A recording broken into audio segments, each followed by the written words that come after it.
오늘은 사도신경 마지막 시간을 살펴봅니다. 오늘 마지막 우리가 살펴볼 내용은 무엇입니까? 영원히 사는 것을 믿습니다 라고 하는 고백을 사도들이 하게 되지요. 왜 예수를 믿는가? 라고 하는 그 질문 앞에 내릴 수 있는 결론은 뭐냐면 영생하기 때문입니다. 영원히 사는 것, 천국에서 영생하는 것, 이것이 우리 신앙의 우리가 예수 그리스도를 믿는 근본적인 이유이며 또 이것이 사도들이 그 신앙 고백을 통해서 마지막으로 영원히 사는 것을 믿습니다라고 고백을 하는 거죠. 영생이 무엇입니까?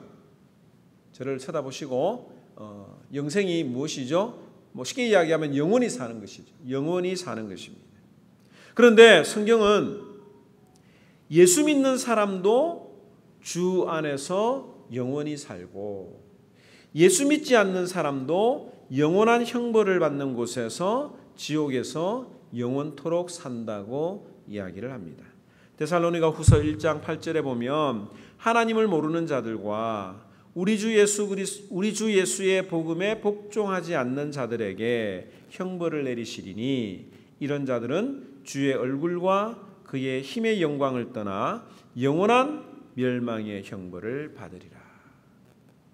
예수 믿지 않는 사람도 죽고 난 이후에 예수님이 오셔서 다 부활하는데 그 영혼들도 영원한 지옥 형벌에서 영생하게 된다는 것입니다. 또 마태복음 25장 41절에도 보면 그들은 영벌에 의인들은 영생에 들어가리라 하시니라. 성경은 예수 믿는 사람들이 영원히 사는 것을 가리켜서 영생이라고 이야기를 하고 있고 예수 믿지 않은 사람들이 영원히 살게 되는 것을 영벌에 들어간다라고 이야기를 하지요. 신자나 불신자나 다 예외 없이 죽습니다. 그리고 그 다음에 예수님이 재림하시면 우리가 지난 시간에 살펴보았던 것처럼 우리 몸이 다 부활하고 영원히 살게 되는 거죠. 그리고 이 땅에서 내가 어떻게 살았느냐, 예수 그리스도를 나의 구주로 고백하며 살았느냐 아니냐에 따라서 신자들은 천국에서 불신자들은 지옥에서 영원히 살게 됩니다. 교회를 한 3년 정도 다니신 분들이라면 이 정도 기본 신앙적인 성경적인 내용은 잘 알고 있죠. 그런데 천국에 가면 뭐가 좋을까요? 한번 생각을 한번 해보시기 바랍니다. 내가 천국에서 영원히 산다고 하는데 그게 과연 좋은 것인가? 라고 하는 질문을 종종 받을 때가 있습니다. 또 우리들의 삶을 보면 그 천국에서 살아가는 것이 너무너무 좋다, 기다린다라고 하는 사람들보다 이 땅에서 누리며 살아가는 것을 더 좋아하는 사람들이 많이 있는 것 같아요. 비록 신자들도 말이죠. 여러분들 한번 생각을 한번 잠시 해보시고 나중에 또 설교 마치고 난 다음에도 한번 이야기를 나눠보세요. 천국에 가면 뭐가 좋을까? 뭐가 좋을까?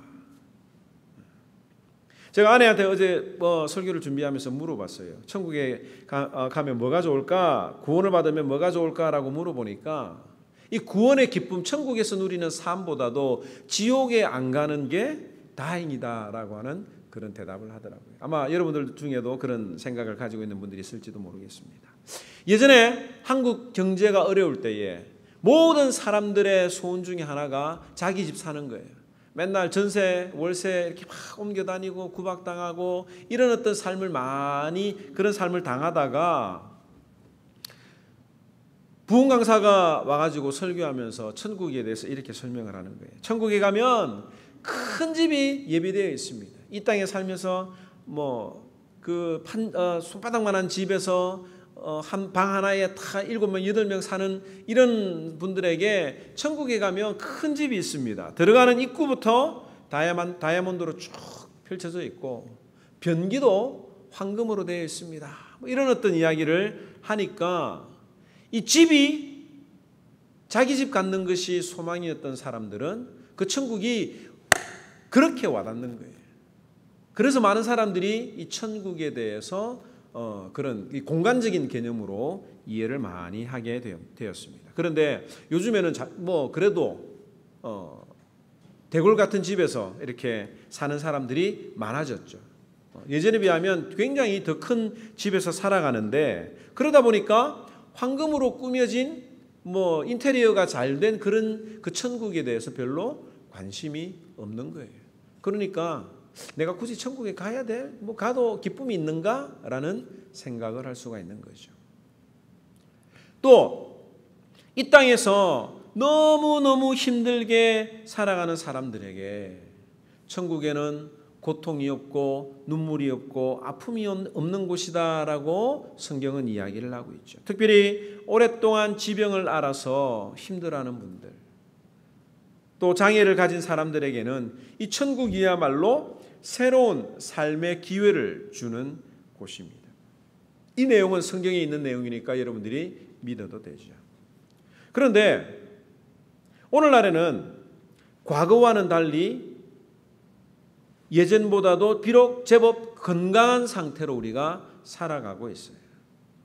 여전히 전쟁과 굶주림과 독재 정치 때문에 힘들어하는 지역도 있지만, 그래도 지금 내가 살고 있는 이곳에는 적어도 그런 걱정은 하지 않잖아요. 그러다 보니까 천국에서 그렇게 살아가야 될 이유를 잘 못 느끼는 거예요. 괴롭고 핍박받고 박해를 당하고 어려움을 당하는 사람들에게는 천국에는 우리의 모든 괴로움들이 다 사라질 것입니다 라고 하니까 마음이 와닿는데, 이 땅에서 평안하게 살아가다 보니까 굳이 천국에서 살아가야 될 필요성을 느끼겠는가 라는 그런 생각을 할 수가 있는 거죠. 여러분들이 천국을 소망해야 되는 이유가 무엇인가? 구원을 받고 영생을 누리며 살아야 할 이유가 무엇인지, 오늘 그 해답을, 성경적인 해답을 받고 돌아가는 저와 여러분들이 되기를 바랍니다. 지난 주일 밤에 급하게 아틀란타를 다녀왔습니다. 그 이유는 25년 전에 그 SFC 학생신앙운동이라고 하는 그 신앙단체를 통해서 열심히 일했던 그 부부가 아틀란타에 산다는 소식을 들었습니다. 한 10년 전부터 살고 있었는데 최근에 지지난주에 연결이 되어서 너무 반가운 마음에 저녁에 예배를 마치고 다녀왔습니다. 오랜만에 만나서 그 친구들이 하는 말들 늘 그러죠. 아이고, 하나도 안 변하셨어요. 다른 사람들이 볼 때는 우리가 참 많이 늙었는데 우리들끼리는 서로 하나도 안 변했다고 이렇게 서로 자화자찬하면서 밤새도록 이야기를 나누었습니다. 그동안 어떻게 살았는지, 주로 가정이나 교회나 사업이나 자녀들 이런 이야기들을 나누면서 울고 웃고 이야기를 나누다 보니까 밤을 새는 줄 모르고 시간을 보냈습니다. 그리고 그 다음 날까지도 이렇게 시간을 보냈는데, 시간을 보내고 난 다음에 이 두 부부가 카톡을 보내고 이렇게 고백을 하는 거예요. 굉장히 고생을 많이 했지만 그 새로운 사업이 잘 돼가지고 지금은 아주 자리를 잘 잡은, 또 교회에서도 큰 교회에서 이 교육부장을 하면서 굉장히 기쁨을 누리며 살아가는, 아직도 신앙생활을 잘하고 있는 그 친구였는데, 자기들 가정에 보이지 않는, 말할 수 없는 그런 어려움이 있었다고 합니다. 그런데 저희들과 웃고 떠들고 이야기를 나누는 가운데 하나님의 음성을 듣고 자기들의 그 문제, 괴롭고 힘들어하는 부분들이 해결함을 받았다라고 하는 그런 이야기를 나중에 듣게 되었습니다. 사실 아틀란타에 내려가는 것이 좀 무리가 아닌가라고 고민을 했는데, 그 이야기를 듣고 나니까 잘 갔다 왔구나. 하나님이 우리의 마음을, 반가운 마음을 주셔서 찾아가게 하셨구나. 그리고 우리를 사용하셨구나 라고 하는 그런 생각을 가지고 왔습니다.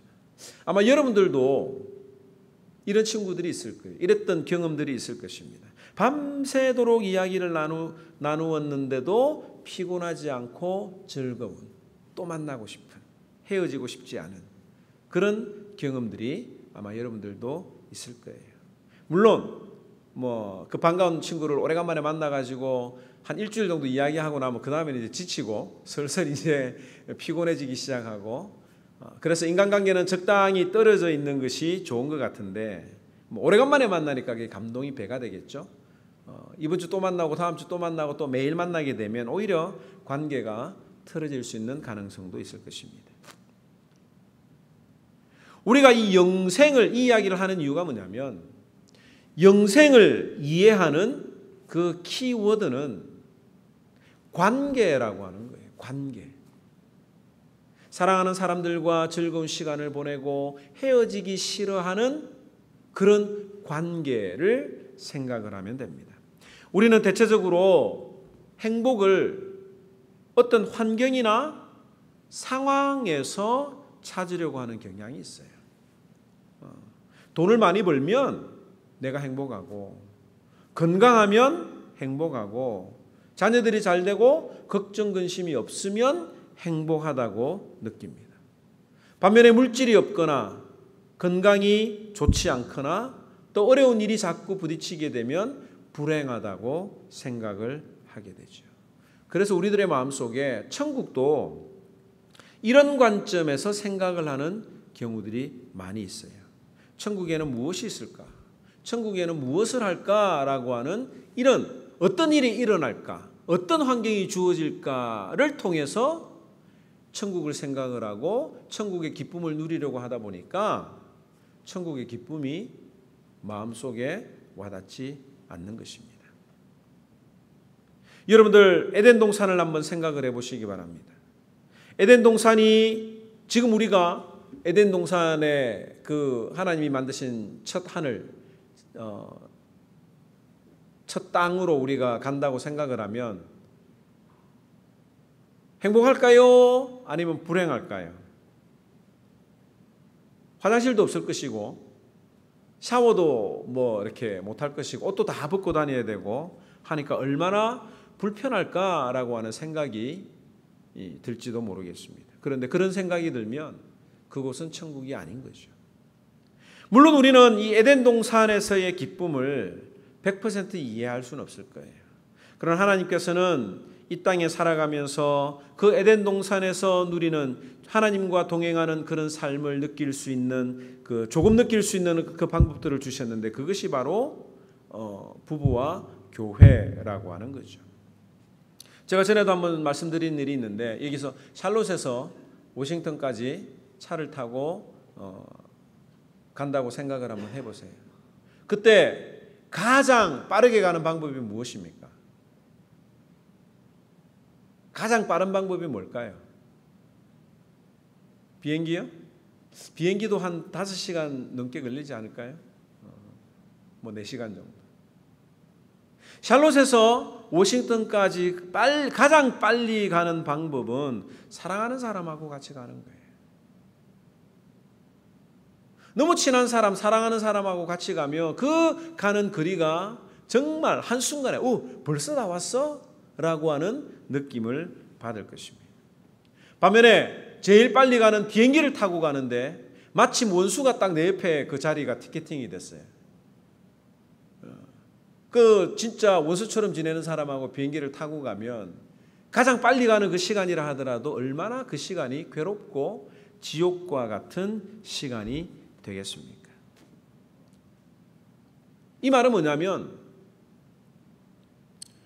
이 천국에는 하나님과의 관계가 회복된 자들이 가는 곳이라고 하는 거죠.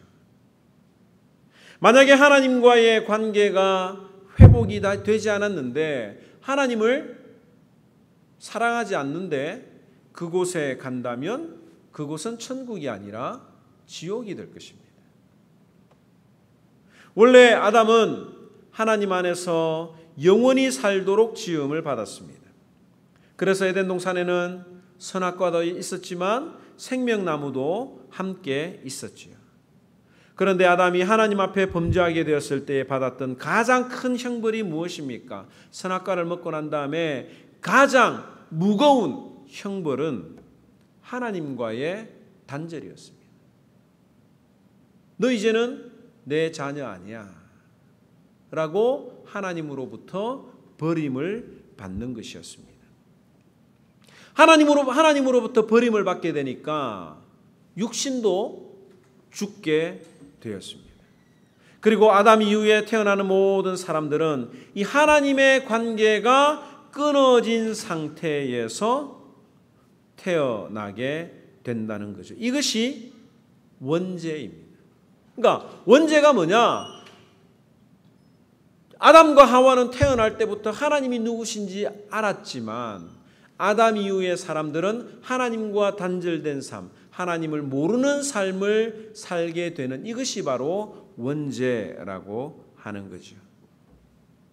그래서 원죄를 가지고 태어나는 증거가 무엇입니까? 하나님과의 관계가 끊어진 상태에서 모든 사람들은 육체적인 죽음을 맞이해야 한다는 것이죠. 하나님을 스스로 알 만한 지식도 없고 자기 힘으로는 에덴 동산에 들어갈 수 없는 하나님으로부터의 관계가 완전히 끊어진 상태가 바로 원죄의 상태라고 하는 것입니다. 그런데 하나님께서는 이 완전히 단절된 상태를 회복시키기 원하셨습니다. 그리고 그 방법으로는 예수 그리스도를 선택하셨고 그 예수 그리스도를 믿으면 내가 하나님과의 관계가 단절되었다라고 하는 사실을 깨닫고 예수 그리스도를 통해서 회복된다는 사실을 믿으면 그 하나님과의 관계가 회복이 되어지는 거죠. 이것이 바로 구원이요. 하나님과의 관계가 회복되는 것이 바로 영생 얻는 것이라고 하는 것입니다. 여러분들은 하나님과의 관계가 회복되었습니까? 여러분들은 하나님 없이는 살 수 없는 존재인 것을 깨닫고 예수 그리스도가 나를 위하여 십자가에 못 박혀 돌아가셨다라고 하는 사실을 믿음으로 하나님과의 관계가 이제는 죄인으로서의 관계가 아니라 의인으로 하나님의 양자로 그 관계가 변화되었다라고 하는 사실을 여러분들은 믿으십니까? 그렇다면 여러분들은 지금 영생을 누리며 살아가는 자들입니다. 우리가 생각할 때 영생 이러면 앞으로 일어날 미래의 일처럼 생각을 하잖아요.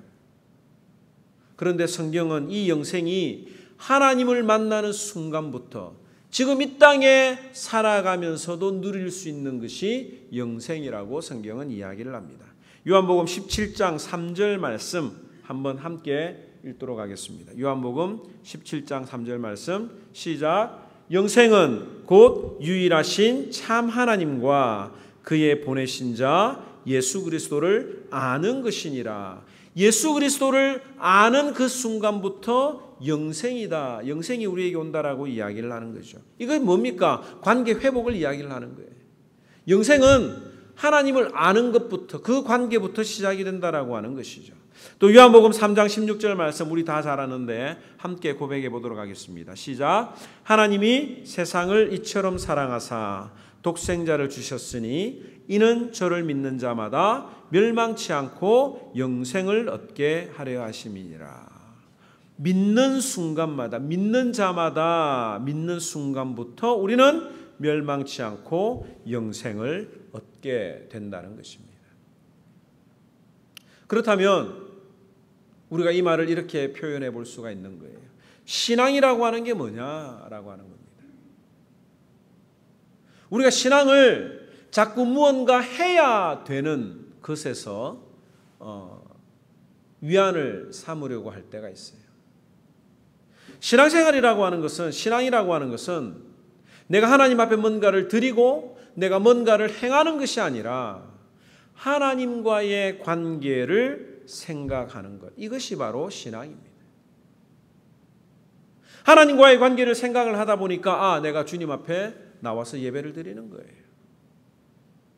하나님과의 관계를 깊게 생각을 하다 보니까 더 깊은 관계를 갖기 위해서 기도하고 말씀을 읽는 겁니다.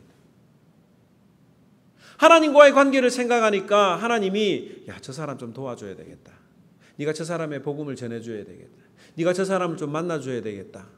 하나님이 나에게 요구를 하시니까 그 관계 때문에 내가 부탁을 들어주는 거예요.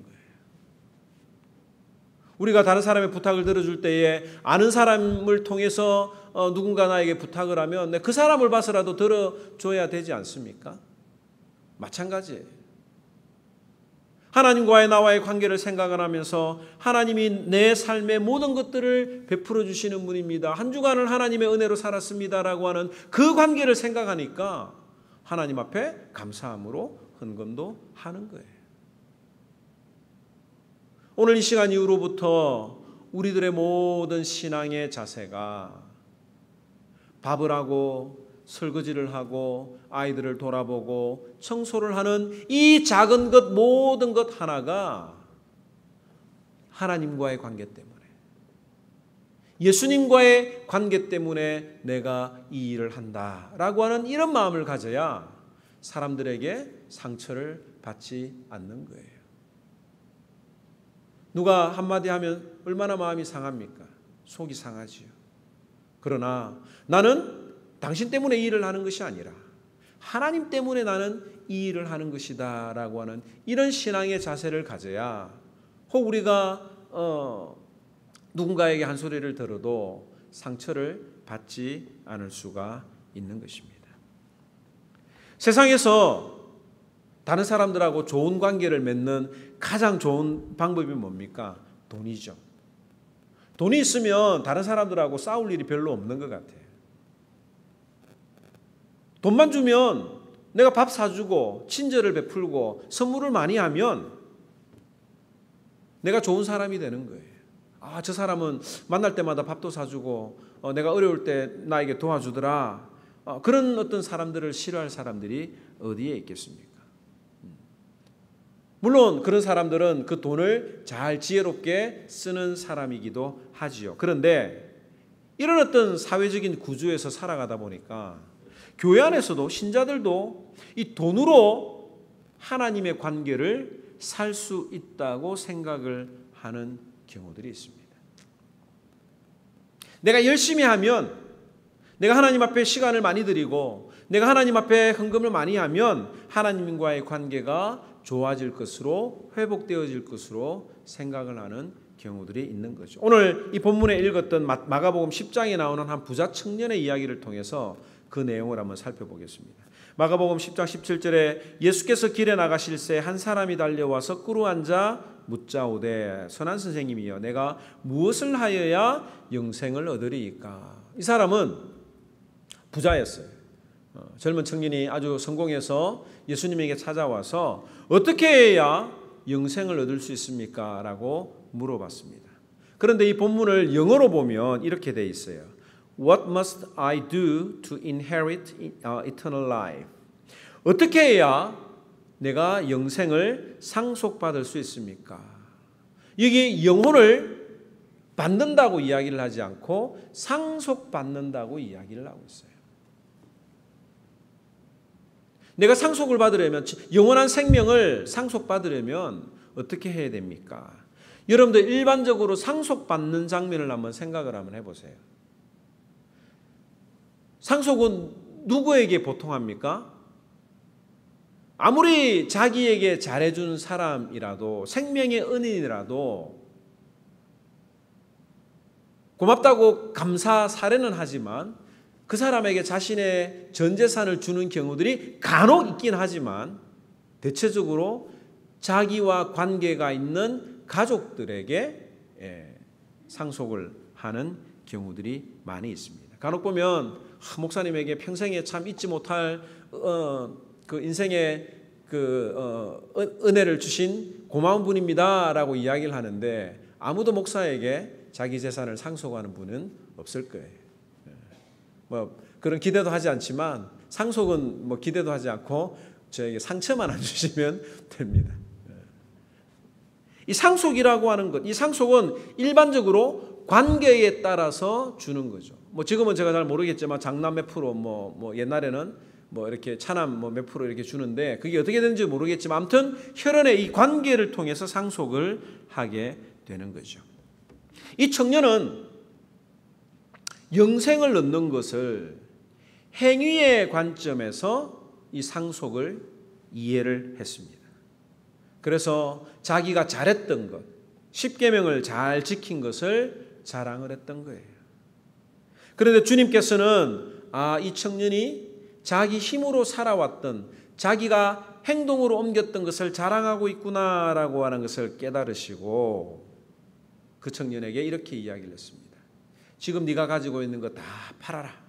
그래서 가난한 사람들에게 나누어 주고 나를 따르라고 하셨습니다. 그랬더니 이 청년이 돈이 많아서 근심하며 돌아가니라고 성경은 이야기를 하고 있죠. 왜 예수님께서 그렇게 하셨을까요? 우리가 영생을 얻으려면 우리가 가지고 있는 모든 재산을 예수님의 말씀처럼 다 팔아서 가난한 사람들에게 주어야 합니까? 이단들은 참 능력이 있는 것 같아요. 본문을 읽어보면 그런 내용이 아닌데 이 말씀을 가지고 여러분들 다 팔아가지고 교회에 헌금해야 영생을 얻을 수 있습니다 라고 사기를 치는데도 잘 넘어갑니다. 오늘 예수님이 이렇게 이야기하신 이유는 뭐냐면 네가 아무리 노력을 해도 인간의 행위로는 영생을 상속받을 수가 없다. 하나님과의 관계가 회복될 수 없다라고 하는 것을 말하는 거예요.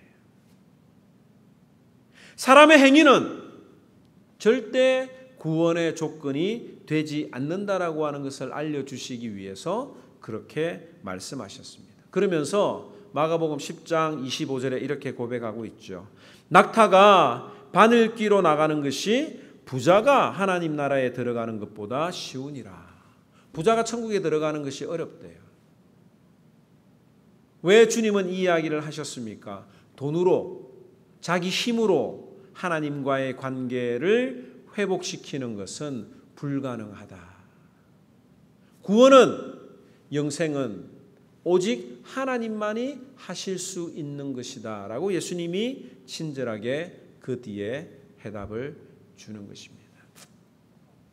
여러분들은 이 땅에서 영생의 기쁨을 누리고 살아가십니까? 그 영생의 기쁨은 하나님과의 관계의 깊이에 따라서 그 기쁨이 달라지는 것입니다. 이 땅에서 주님과의 기쁨을 누리며 살아가는 연습이 되어 있지 않는다면 천국에서 주님과 영원히 살아가게 될 터인데 그곳이 천국이겠습니까? 얼마나 불편하겠습니까? 오늘 이 말씀을 통해서 나는 하나님과의 관계가 회복이 되어서 영원한 생명을 누리며 살아가고 있는지 이 생각을 한번 해보시기를 바랍니다. 사도들이 이 신앙 고백을 쓸 때에는 정말 박해를 많이 받고 있던 시대였어요.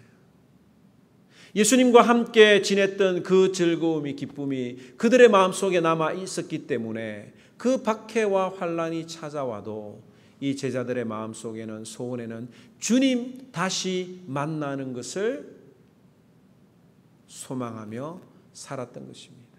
그 소망 때문에 자신의 모든 것들, 생명이라도 하나님 앞에 드릴 수가 있었던 거죠.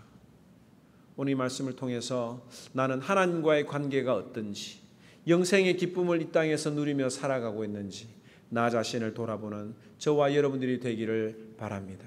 하나님과의 관계가 회복되지 않으면 상황에 따라서 불평을 하는 거예요. 없으면 불편하고 부족하면 불만을 내세우고 내 뜻대로 되지 않으면 하나님 앞에 자꾸 원망하는 거예요. 그러나 하나님과의 관계가 계속 깊어지면 깊어질수록 어떤 상황에서도 자족하며 감사할 줄 알게 되는 것입니다. 여러분들 이 관계는 오늘 이 주보에도 나와 있지만 나중에 한번 읽어보세요. 같이 그룹별로. 이 관계는 희한하게도 가만히 두면 관계가 개선이 안 됩니다. 좋은 관계를 맺으려고 하면 기술도 필요하고 노력도 필요합니다. 부부가 결혼을 해도 가만히 그냥 살아가면 행복해지지 않잖아요. 그 관계를 개선하기 위해서 서로 노력하느냐에 따라서 내 모습이 달라지는데 하나님과의 그 관계에서도 기술이 필요해요. 여러 가지 것들이 있지만 저는 오늘 여러분들에게 감사에 대해서 설명을 하기를 원합니다. 하나님 앞에 감사하면 우리 하나님이 좋아하세요. 감사로 제사를 드리는 자가 하나님을 영화롭게 하나니라고 이야기를 하고 있습니다. 여러분들이 힘들고 어렵지만 주님이 나를 구원해 주시고 나에게 영생을 주셨다라고 하는 사실 앞에 계속 감사로 찬양하고 예배드리고 살아가면 그 하나님과의 관계가 더욱 깊어지게 될 것입니다. 우리가 다음 주에 9주년 감사 예배로 드리고 또 이웃들을 초청해서 함께 예배를 드리기를 원하는데 지난 9년 동안 지켜주신 하나님 감사합니다라고 우리가 영광을 올려드리고 또 주님 오시는 그날까지 우리가 그러한 감사의 삶을 살아가게 해주시옵소서라고 고백하는 저와 여러분들이 되기를 주님의 이름으로 축원합니다.